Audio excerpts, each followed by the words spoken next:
In addition to the legislature, we have the executive. Right? This is the second branch of government. So the executive is obviously headed up by the president. President, of course, is a unitary president as opposed to a plural president. This was something Madison fought for, and the Federalists then had to defend when they wrote the Federalist Papers. You should have some idea why we have a unitary president. Now, the president has many jobs, but what is their primary function? Well, for one thing, they're commander-in-chief of the armed forces. Right? This helped fix the problem under the Articles of Confederation, where there was no organized national army. They're chief clerk. So that means they run the bureaucracy. They implement the laws. Right? The whole point of the executive is that they execute the laws. Under separation of powers, we know that's their power. The president's also a figurehead. There's someone that the public can rally around, maybe in times of crisis. We see this rally around the flag effect, right? We support our president, say, when we're at war, or in the case of FDR during the Great Depression, and then when we're at war. And of course, the president can also be a figurehead when it comes to party politics. The parties tend to follow what the president does, right? He's a great organizer. Now, from these, rather to actually perform these roles, we know that the president has to have power, right? So the president has a lot of different powers.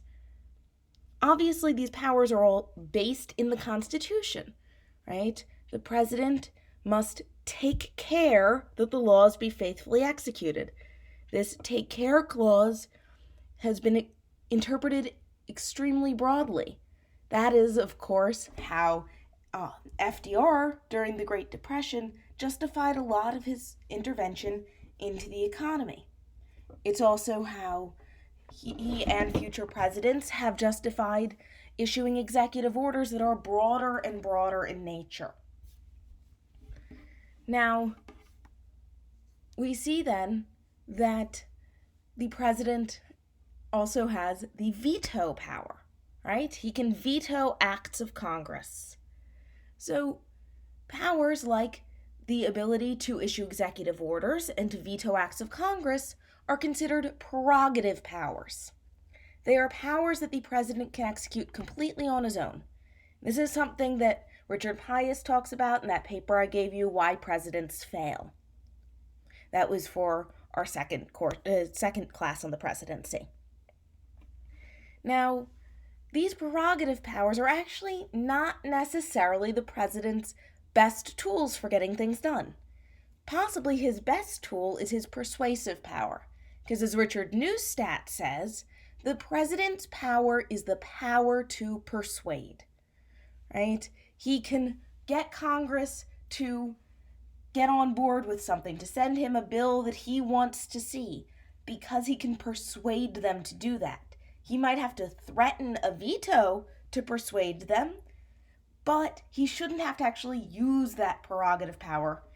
He shouldn't have to use that veto in order to get things done, right? So he should be able to persuade Congress to get on board with things that he wants, whether it's reining in a bill that's too extreme or not even presenting him with a bill that represents the other party's position, or approving his nominee for a high bureaucratic position like a cabinet level position, or for the courts.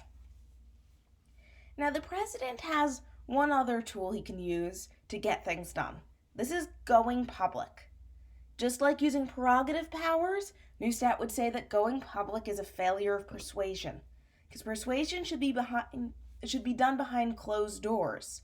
Because if you don't do it behind closed doors, how will you ever be able to convince the other side to concede anything?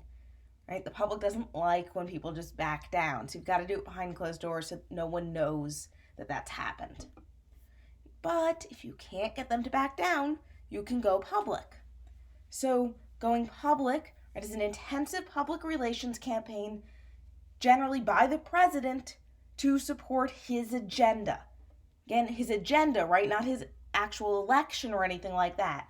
We'll talk about elections and campaigning after the midterm. So going public is to get the public support for an agenda so that Congress feels pressured to follow along with it. And that's why the president having the power to propose a budget, which was delegated to him by Congress, because Congress actually makes the budget, Congress controls the power of the purse, but they delegated the power to propose that budget to the president. Because as chief clerk and head of the bureaucracy, it makes sense that he would propose how much money the bureaucracy needs to get things done. The problem for Congress, as it turns out, is once the president makes the first move, he is in a much more powerful position, and he can, as a figurehead, very easily threaten to go public in order to try to persuade Congress to support his budget, and if that persuasion fails, he can go public, and he can even then go as far as vetoing a budget that has made too many changes to the one he proposed. And when he goes public to explain this and get the public on his side against Congress, he usually has pretty good tools to do so because he was the one who proposed it, and Congress seems unreasonable for denying the president what he wants. Now, what constitutes a presidential failure or success? Right? We know that singular events tend to result in either failure or success, but there's not necessarily a great way of predicting which will happen, because we know that there's no real one way to prevent a failure or guarantee a success. But we can say that because the president's power is the power to persuade, that maybe prerogative is failure. Though again, Richard Pius would say that the president's power is not the power to persuade, but instead the power to use prerogative, and that this prerogative power can lead to success. And just so you know, I probably won't ask you too many specific questions on the Why Presidents Fail article itself. The bigger picture of prerogative powers and Pius versus Neustat's opinions on persuasion and prerogative are fair game, but I won't ask you nitty-gritty on Pius's ideas from that article because I know it is complex. Now, the other part of the executive branch is the bureaucracy, right? They actually are the ones who, on a day-to-day basis, enforce the laws.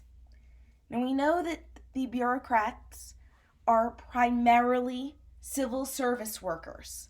They didn't always used to be civil service workers, right? In the early bureaucracy, the Federalist bureaucracy, was almost an inheritance-based system. You could literally inherit the office from your father or possibly uncle, right? Because the idea was that once you found the right people, you didn't want to lose them. Now, these positions were very carefully monitored with carrots and sticks to encourage people to do their job well and discourage them from doing things like accepting bribes or whatnot. But when Jackson became president, he said, no, this just doesn't seem right. We're a democracy. People shouldn't be inheriting positions in the federal government. And he democratized the bureaucracy. In doing so, he created a patronage or spoils system. He'd intended on rotation in office as a good thing, to get new experience in, new blood, fresh eyes, and rotate people through the offices. But when there's so many offices and only so many people who can actually do the jobs, at some point you start to lose real talent. You start having to fill these jobs faster than you really can.